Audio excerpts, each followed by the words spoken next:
السلام عليكم ورحمة الله وبركاته.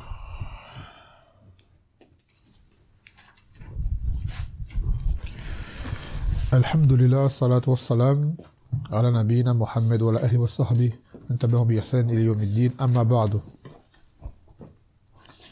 في آخر الدرس أخذنا حديثين. حديث أبي هريرة إن الله تعالى قال من عاد لي وليا فقد أذنته بحرب. On a pris le hadith d'Abu Huraira, le hadith Qudsi, dans lequel Allah Azza wa Jal dit celui qui s'appointe mes alliés, je déclare la guerre. Puis cita que les actes préférés auprès de lui étaient les obligations, puis les actes surrogatoires. Au hadith Ibn Abbas, radiyallahu anhuma, Inna Allah tajawaza li an ummati al-khata wa nisyan wa mastukrihu alayhi. Que Allah ne prend pas compte de ma communauté l'erreur involontaire, l'oubli, ainsi que ce qui a été fait sous la contrainte. Wa zakarna anna al-umma ummatan. La communauté se divise en deux. Ma huma. La communauté de Mohammed sallallahu alayhi wa sallam se divise en deux. Ummatu da'wa. Naam. Et ummatu khassa. Ah. Ad-da'wa wa. Comment c'est quoi le terme utilisé?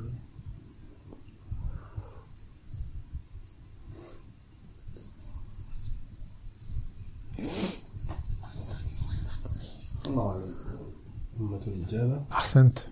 Ummat al-da'wa, c'est la communauté de l'appel, c'est-à-dire c'est tout le monde. Ummat al-ijaba, ça c'est ceux qui ont suivi Mohammed sallallahu alayhi wa sallam, c'est-à-dire les croyants, les musulmans.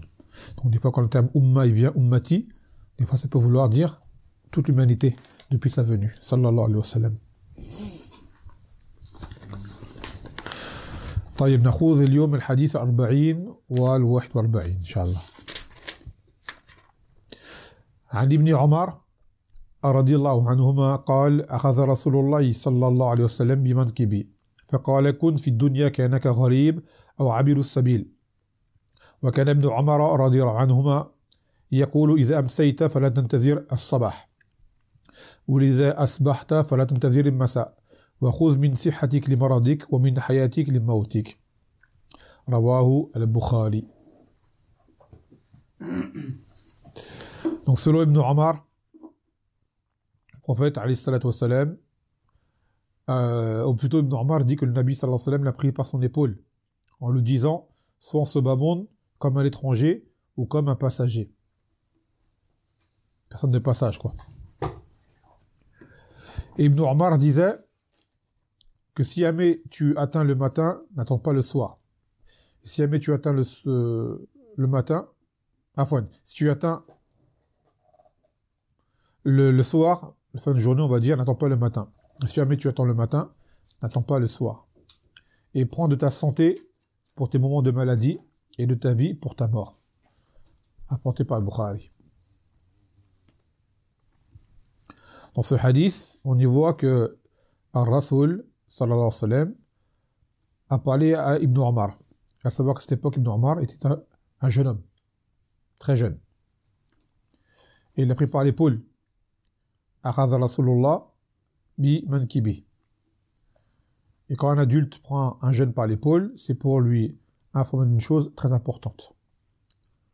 Pour attirer son attention. Ibn Omar s'est rappelé de tout cela, avec précision. Kama qala al-musannifu, yadullu ala dhabtihi wa itqanihi ma sami'ahu min Rasulillahi sallallahu alayhi wa sallam. Qui prouve sa précision dans la mémorisation et son côté minutieux, car il a rapporté tout le détail que le Nabi sallallahu alayhi wa sallam lui a dit telle et telle chose de telle et telle manière. Et dans sa parole, kun fi dunya ka'annaka gharib aw 'abir as-sabil, sans ce bas monde comme un étranger ou un passager, une personne de passage. Al-gharib huwa al-muqim fi ghayri baladihi liqada haja. ويستعد لمغادرة ذلك البلد متى تمكن من ذلك. Donc l'étranger, celui qui est installé dans un lieu qui n'est pas le sien pour un besoin, tout en étant prédisposé à partir dès que cela lui est possible. Donc il n'est pas installé vraiment, même si on dit qu'il est résident, il n'est pas en mode installation pour demeurer. Il est là pour une chose particulière, dès qu'il a fini, il s'en va. Donc lui, c'est un étranger, il n'est pas du pays, il n'est pas du lieu. وعابر السبيل والمسافر الذي يمر بالبلاد مرورا دون إقامة بها حتى ينتهي من سفره. Et le passager, عابر السبيل, c'est celui qui traverse un lieu sans y résider. D'accord? Il traverse un endroit, il parcourt une distance, un voyage, il part d'un point pour en arriver à un autre. Et ce qui est entre ces deux points-là, d'accord, il ne s'arrête pas, sauf si pour un besoin, pour manger, se reposer, mais il part. Il n'est pas résident.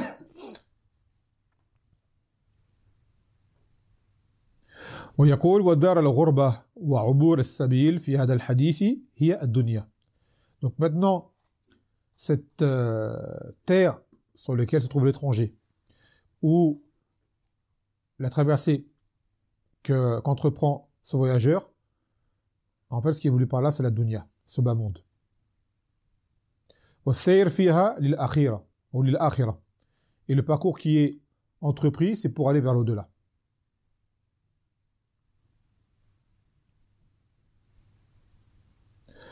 وذلك إنما يكون بتذكر الموت وقصر الأمل والاستعداد فيها للآخرة. Et tout cela en vue que la personne se rappelle constamment de la mort. Et qu'elle n'ait pas trop d'espoir dans l'avenir, trop de projets. Et qu'elle soit toujours prête pour l'au-delà. Bil a'mal as-saliha. Et cela par les œuvres pieuses. Car il ne sait pas quand la mort va venir, donc il s'y prépare constamment. كما قال عز وجل وتزودوا فإن خير الزاد التقوى. Et approvisionnez-vous, car la meilleure des provisions, c'est la taqwa. C'est-à-dire pour l'au-delà. Après, ce verset peut être pris de différents sens. Mais en général, tu te prépares. Et la meilleure préparation, c'est la taqwa, la crainte d'Allah Azza wa Jal, donc les œuvres pieuses. وقد أوضح النبي صلى الله عليه وسلم مثله هذه الحياة الدنيا وانتهائها وأنها ليست بدار قرار بقوله ما لي وللدنيا ما أنا في الدنيا إلا كراكب استظل تحت شجرة ثم راح وتركها. Le Nabi sallallahu alayhi wa sallam a déjà expliqué ce hadith par d'autres.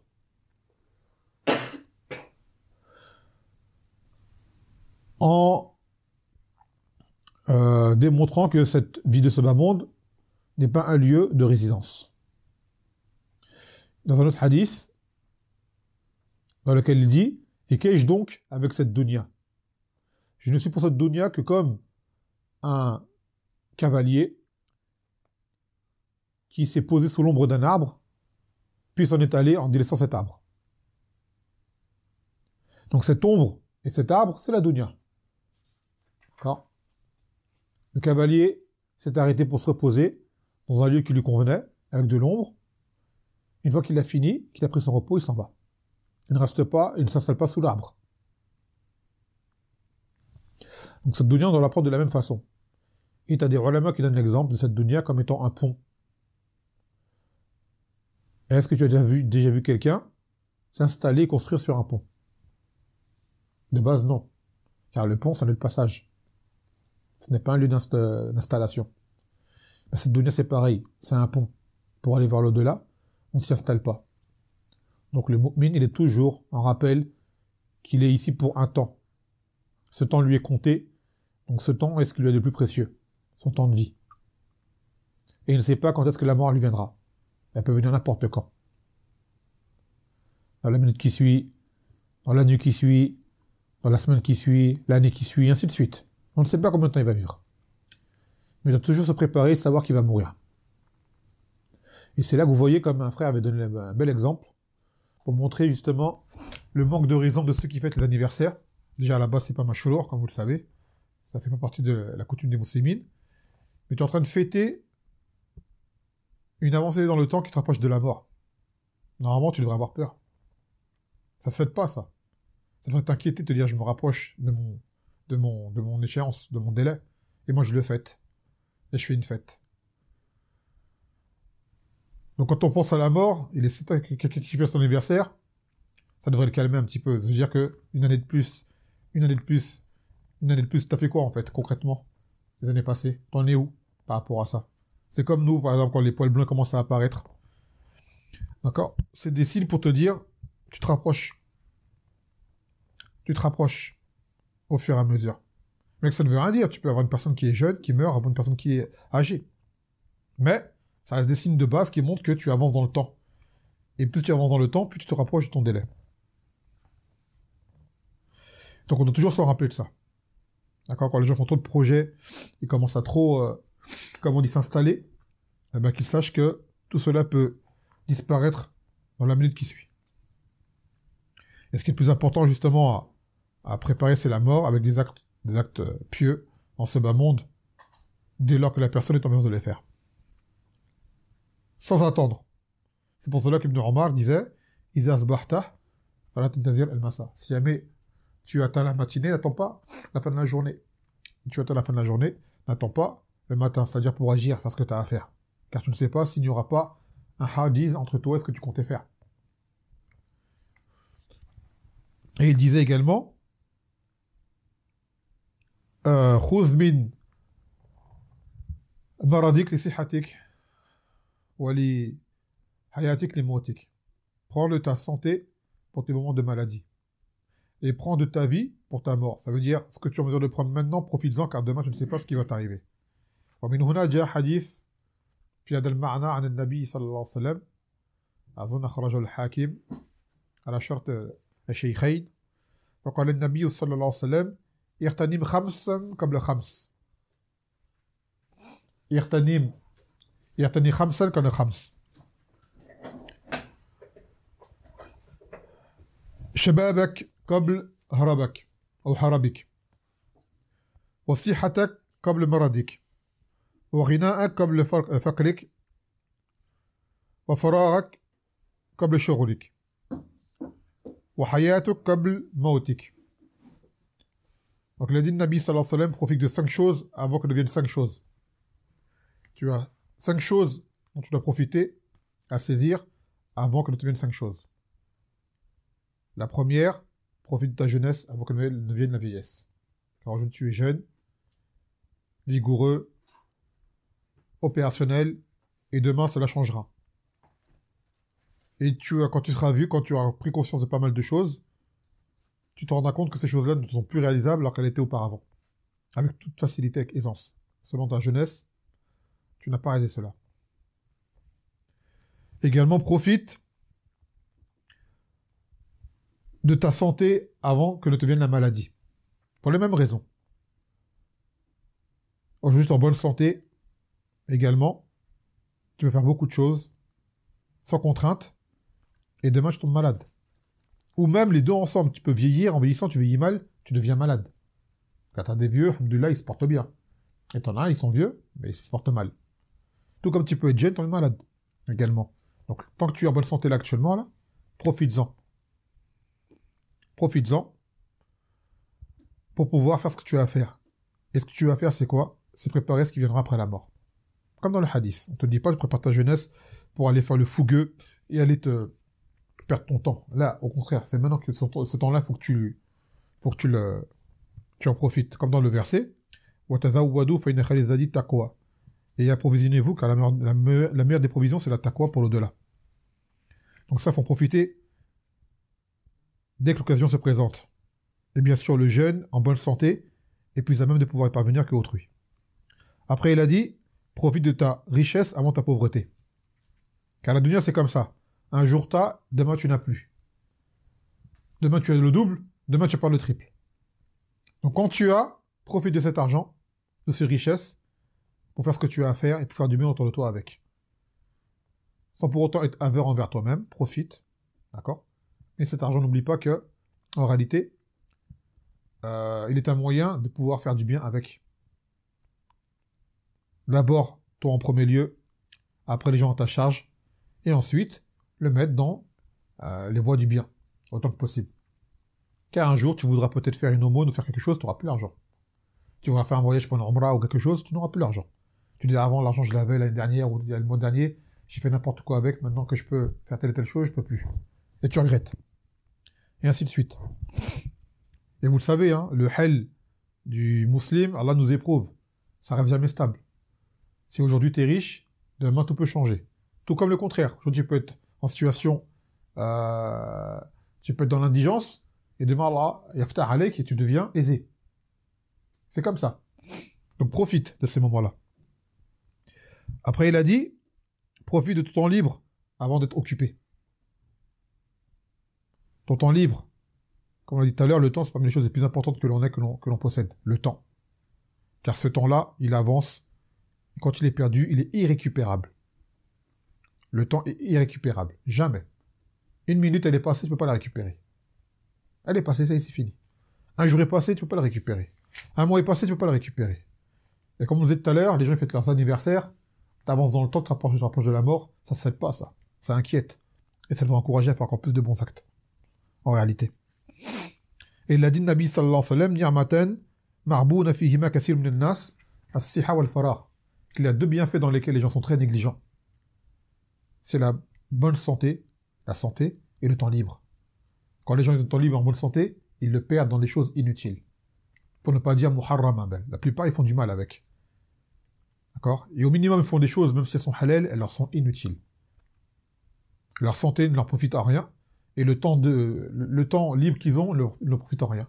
Jusqu'au jour où ils commencent à être motivés pour agir, et là, la santé, eh ben, ça change. Ou le temps, t'en as plus. Hier, tu étais jeune, célibataire, demain, tu seras marié, avec des enfants, avec des responsabilités, avec des charges, ainsi de suite. Tu n'auras plus le temps de faire ce que tu faisais quand tu étais célibataire. Et Omar il disait, il disait, Omar, profitez de ce temps-là justement pour apprendre, avant de devenir vieux, de ne pouvoir apprendre. Car à un moment, tu ne pourras plus. Mais ce que tu auras appris te servira à ce moment-là pour qu'il soit appliqué et pour pouvoir toi-même être sur la clairvoyance dans ta religion. Mais apprendre dans le temps libre, apprends. Et cette connaissance te servira toujours. N'attends pas d'être surchargé pour apprendre. Non, apprends dès que tu es libre. Donc ces 5 choses, on les répète. C'est la jeunesse avant la vieillesse, la santé avant la maladie, la richesse avant la pauvreté, le temps libre avant l'occupation, et le dernier, c'est la vie avant la mort. Comme dans le hadith. Profite de ta vie, car la vie, c'est le temps de l'action. Alors que la mort, ce sera le temps de la rétribution. الدنيا دار الجزاء أو العمل والآخرة دار الجزاء لا عمل فيها.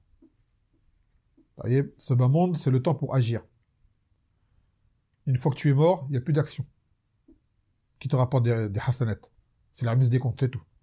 Et de ce que tu as fait quand? Auparavant, dans cette dunya. Et l'auteur cita le athar d'un salaf, qui est Mansour ibn Zadan. لو قيل لمنصور بن زادان إن ملك الموت على باب ما كان عنده زيادة في العمل. Il a été dit que si jamais cet homme-là, Mansour ibn Zadan, voyait l'ange de la mort à sa porte, il ne pourrait rien ajouter comme acte, tellement c'était rempli sa vie de bonnes actions. Même s'il demandait que tu vas mourir, il dit je peux rien faire de plus que ce que je fais actuellement. C'est-à-dire déjà, il était déjà préparé avant de mourir. Vous voyez, préparé avant de mourir. Alors si demain on te dit tu vas mourir, crois-moi bien que ta journée tu vas la passer à faire beaucoup de bien. Mais tu dis à ce moment-là, parce que 2 jours, ce que j'ai fait en 2 jours, j'aurais pu faire en 5 ans, je l'ai pas fait. Tu vas tout faire, mais ça sera pas suffisant. Cet homme-là disait, je peux rien ajouter. Tout ce que j'ai à faire, je le fais, je peux rien ajouter. Ce moment-là.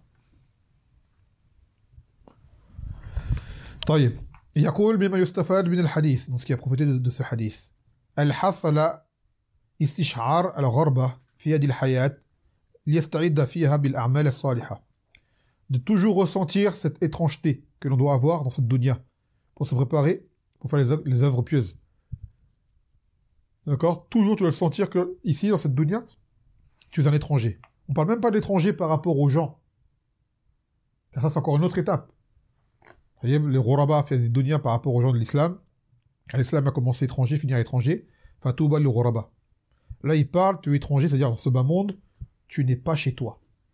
Cette dunya n'est pas ta demeure.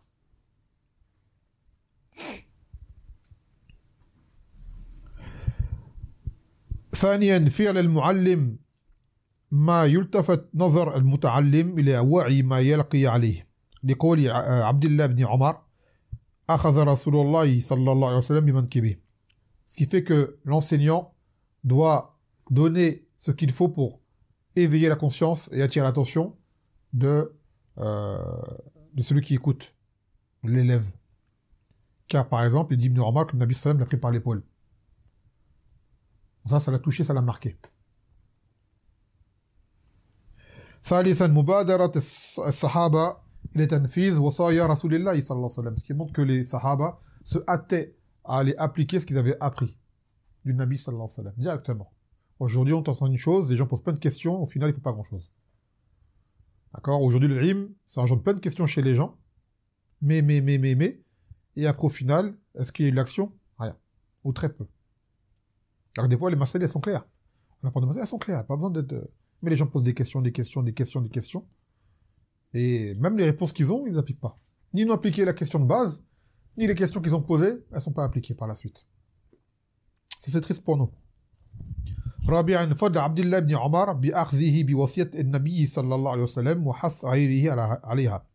Ce qui montre le mérite de Abdullah ibn Omar, car il a pris en compte cette recommandation du Nabi sallallahu alayhi wa sallam et a encouragé autrui également à agir de la sorte.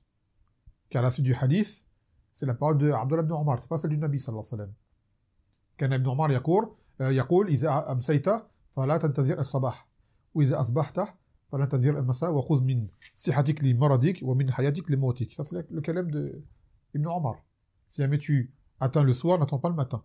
Si jamais tu atteins le matin, n'attends pas le soir et prends de ta santé pour ta maladie, de ta vie pour ta mort.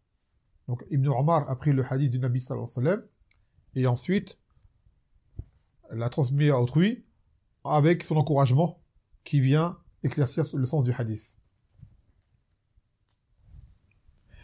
خامسا الحث على المبادرة للأعمال الصالحة دون كسل أو تأخير. Parce que c'est ainsi justement à se hâter à faire justement les actes pieux sans paresse et ni retard. Les choses tu les fais au moment où tu dois les faire. C'est pas tu repousses, ou tu les fais avec la patte lourde comme on dit. Tu les fais avec vigueur et tu les fais en te hâtant. Après, il y a des choses, il ne faut même pas attendre. Les obligations, elles ont un temps précis pour être faites. Comme la salade, par exemple. Tu vois, la salade, tu ne reposes pas son temps dans le laps de temps que tu as. Le siyam de Ramadan, c'est un temps précis. Le hajj, c'est un temps précis. La zakat, c'est un temps précis. D'accord? Tu repousses pas ces choses-là. Et de base, le asl dans les actes, c'est de les faire au plus vite. Car comme le hadith, tu ne sais pas si tu pourras les faire par la suite. Même les kuffars, ils ont l'expression qu'on ne repousse pas au lendemain ce qu'on peut faire le jour même. Même ils l'ont compris ça. Non. طيب. ثم نأخذ الحديث الواحد والأربعين. 41e حديث. عن أبي محمد عبد الله بن عمرو بن العاص رضي الله عنهما قال قال رسول الله صلى الله عليه وسلم لا يؤمن أحدكم حتى يكون هواه تبعا لما جئت به. Qu'il a dit le Nabi sallallahu alayhi wa sallam que aucun d'entre vous ne croira véritablement tant que ses passions ne suivront pas ce que j'ai apporté. Et ce hadith, il a été affaibli. Matnan, ou bel sanadan. D'accord? Il a été jugé comme étant faible, pas par tous. An-Nawawi, lui, il l'authentifie. Par exemple. Et d'autres. Et d'autres muhaddithoun le rendent faible. Quoi qu'il en soit, son sens reste correct. Sachez que d'Arba'in Nawawiya, il y a certains hadiths qui sont faibles, mais tous, ils ont un sens, ils ont des fondements. Tous. À part peut-être un qui va venir dans les hadiths qui complètent, car à la base d'Arba'in Nawawiya, ils sont 42, et Ibn Hajar, ou Ibn Rajab, en a rajouté 5. D'accord? Et l'auteur va les expliquer, ces 5 là, pas 5.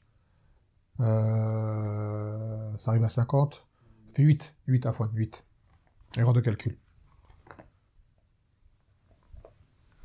Et Inch'Allah, l'auteur les citera également dans le livre. On va les prendre, bismillah.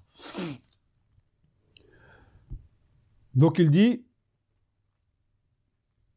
lorsqu'il dit, la yu'minu ahadukum hatta yakuna hawahu tabi'an lima jitu bihi. Qu'aucun d'entre vous ne croira tant que ses passions ne suivront pas ce que j'ai apporté. Là, c'est Mimbab Kamel al-Iman. D'accord? Ce n'est pas pour renier la totalité de la foi de la personne. Mais ça, l'iman, on va dire l'iman parfait, complet. Sa foi n'est pas complète. Dans beaucoup de hadiths, lorsque le Nabi sallam dit ne crois pas celui qui fait ceci ou qui ne fait pas cela, ce n'est pas pour du kufr, pour dire qu'il ne croit pas d'une croyance complète. Et là, c'est le cas.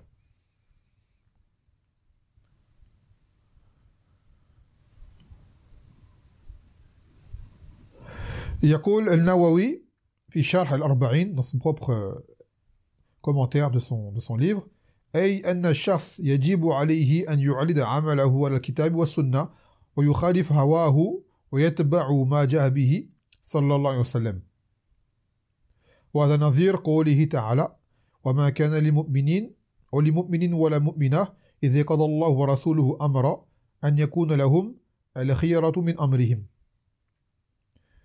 C'est-à-dire que la personne, il est obligatoire qu'elle expose ses actes par rapport au kitab ou au sunnah. Ce qu'il fait, il regarde, est-ce que cela concorde avec le kitab et la sunnah. Et est-ce que cela s'oppose à ses passions?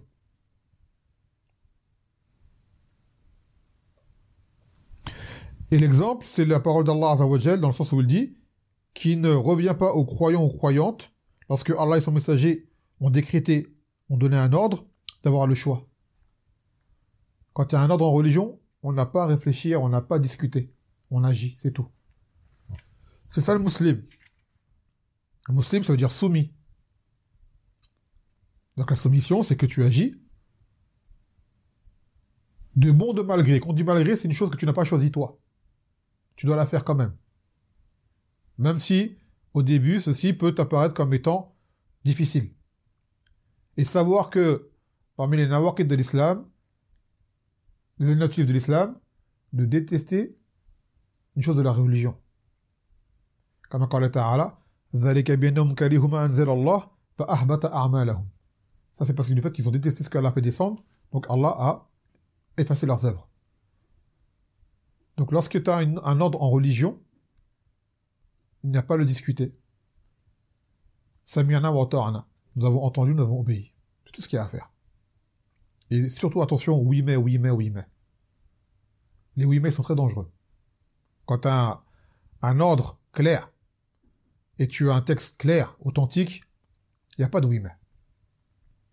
Et aujourd'hui, il y a trop de oui mais chez les gens. Quand on leur explique quelque chose, oui mais, oui mais, oui mais, oui mais. Ton oui mais là, il y a dans ce hadith, tes hawa sont pas assez en suivi de la sunna. Il n'y a pas à discuter. Le verset te dit, t'as pas à discuter, t'as pas le choix. Tu dois agir comme ça. Beaucoup de gens disent, je suis pas prêt, je suis pas prêt. C'est pas ils sont pas prêts. Ils sont prêts, mais ils ont pas envie. Quand la mort elle va venir, tu vas dire, je suis pas prêt aussi. Elle va venir la mort. Il n'y a pas, je suis prêt, je suis pas prêt. Elle va venir, mais à quel mot, tu vas pas discuter, ouais, t'es prêt, t'es pas prêt. Il va te prendre. Donc le oui mais à ce moment-là, il servira à rien. Même tu regretteras, oui mais tu diras, il y a late, que j'aurais dû agir. Et aujourd'hui, c'est l'époque vraiment des oui mais. Voilà le musta'an.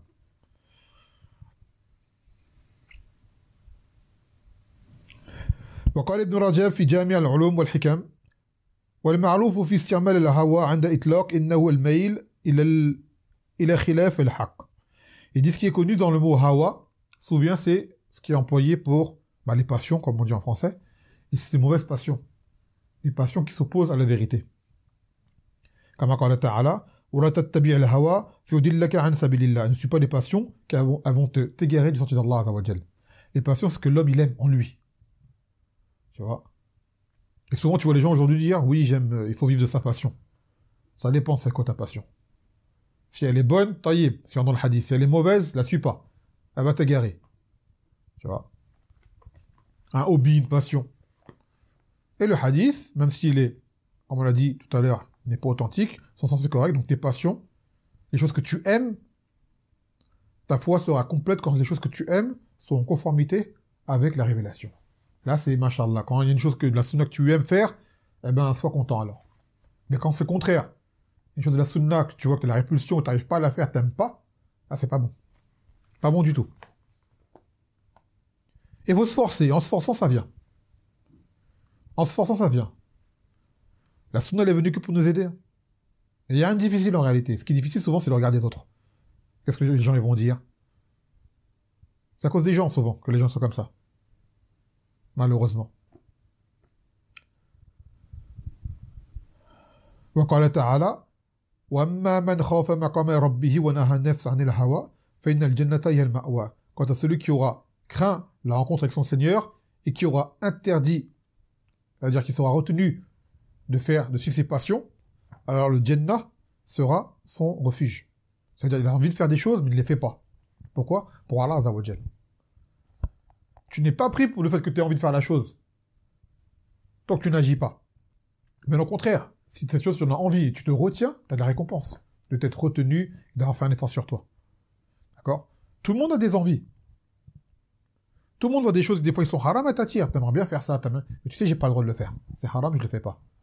Et même une fois, on a cité une parole de Cheikh Al-Saymin, je sais pas si c'est Cheikh Al-Saymin, ou même Omar ibn Khattab, qui dit que celui, justement, qui a une envie d'une chose et se retient, a plus de âge que celui qui n'est pas attiré par cette chose de base. Car l'autre, il n'a pas de combat sur lui-même. Tu vois? Un qui était dans l'alcool et qui a fait l'effort d'arrêter pour Allah Azza wa Jal, il a toujours cette envie, mais il se retient, il fait un effort sur lui, il fait un djihad. Ben lui, il a plus de récompense que celui qui, à la base, n'en a pas envie. Lui, c'est facile, il n'a rien à faire. Attention, les deux, ils sont bien. Celui qui se combat tout le temps, il fait un effort sur lui. Cet effort, il est pris en compte auprès d'Allah Azza wa Jal. Pour les frères, des fois, ils sont tirés par des femmes. Pareil, ils se retiennent. Ou les femmes, pareil, elles se retiennent.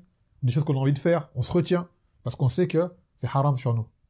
Et sache qu'en te retenant, et en passant le cap, Allah va donner par meilleur. Tu vas trouver le remplacement, tu vas l'avoir. En toute chose. Tu vas laisser pour Allah Azza wa Jal, Allah va te le remplacer par meilleur. Mais il faut passer le cap. T'en ils se précipitent, ils veulent trop vite. Malheureusement. Et pourtant, le mot hawa, pour revenir à ce que l'auteur a dit, il est déjà venu dans le sens de mahabba, d'un amour qui est correct. Dans les différents hadiths. C'est venu mesela dans le hadith de Safwan ibn Assal, lorsqu'il est interrogé par c'est Dhar. J'ai oublié le nom de sahabi qui l'a interrogé, le hadith le Ma'rouf. Et il a interrogé Maza sami'ta anil hawa. Qu'as-tu entendu au sujet de l'amour en fait? D'accord, là le mot hawa est venu au sujet de l'amour. Et là c'était le hadith qu'un bédouin est venu voir le Nabi sallallahu alayhi wa sallam pour lui dire Al-mar'u ahbalkum wa lam yalhaq bihim. فقال النبي صلى الله عليه وسلم المرء مع من أحبه. Il a dit l'homme aime les gens, certaines personnes, mais n'a pas réussi à être comme eux, à faire ce qu'eux ils font. Il a dit le Nabi sallallahu alayhi wa sallam, l'homme sera avec celui qu'il aime. C'est-à-dire même si toi tu aimes des gens, mais tu n'as pas leur niveau ou quoi, au moment tu seras avec eux. Par exemple, tu aimes les savants, mais tu n'as pas leur science, tu n'as pas leur force d'ijtihad, tu seras quand même avec eux, dans le sens pas à leur niveau, mais Allah te ressuscitera avec les gens que tu aimes. Donc attention à qui tu vas aimer, car tu seras ressuscité avec eux. Si tu aimes une bonne personne, tu seras avec eux. Tu aimes les mauvais, tu seras avec eux. Et ainsi de suite. Donc dès maintenant, habitue-toi aux bonnes personnes pour être ressuscité avec elles. Et ici, tu as d'autres exemples où le mot hawa est venu dans le sens d'amour, mais d'un amour qui est correct. Mais de base, le mot hawa, c'est les passions, et ça, c'est les choses qui nuisent à l'homme. Car en général, elles sont mauvaises. En général, les passions sont mauvaises. C'est l'amour personnel d'une chose, tu vois. Non. يقول مما يستفاد من الحديث. Donc ce qui est retenu dans ce hadith. وجوب اتباع الرسول صلى الله عليه وسلم فيما جاء به. Qu'il est obligatoire de suivre le prophète صلى الله عليه وسلم dans ce qu'il a apporté. ثانيا تفاوت الناس في الإيمان. Que les gens sont de différents niveaux dans la foi. Et cette foi, il faut l'alimenter. Et pour la faire augmenter, il faut agir. Et quand tu n'agis pas, elle descend. Et cette foi, comme vous le savez, c'est qawl wa amal bil qalb wal jawarih. C'est des paroles, une croyance et des actes des membres. Quand tu es croyant, tu agis. Donc souvent, il nous arrive des choses, et en réalité, on doit se remettre en question. Où en suis-je de l'amour du Nabi sallallahu alayhi wa sallam, de mon suivi, de ses ordres? Car des gens baignent dans les problèmes. Et ils cherchent souvent une solution, mais là, il faut pas. Ils vont partout sauf là, il faut. On te dit, remets-toi en question, regarde les hadiths, regarde la sunna et regarde-toi. T'en es où de cette sunna? Et là, tu auras peut-être la réponse à beaucoup de tes questions. Les gens vont voir des psys, ils vont voir des je ne sais qui, des coachs spirituels. Il y a un tas de trucs qui leur servent à rien. C'est simple. Regarde ce que le Nabi sallallahu alayhi wa sallam il a fait, ce qu'il a dit de faire, est-ce que tu le fais? Et là, tu verras que peut-être tes problèmes viennent de là. Comme قال تعالى فليحذر الذين يخالفون عن أمره أن تصيبهم فتنة يصيبهم عذاب أليم. Que ne prennent garde que ceux qui s'opposent à son ordre ne soient atteints d'une fitna ou d'un châtiment douloureux.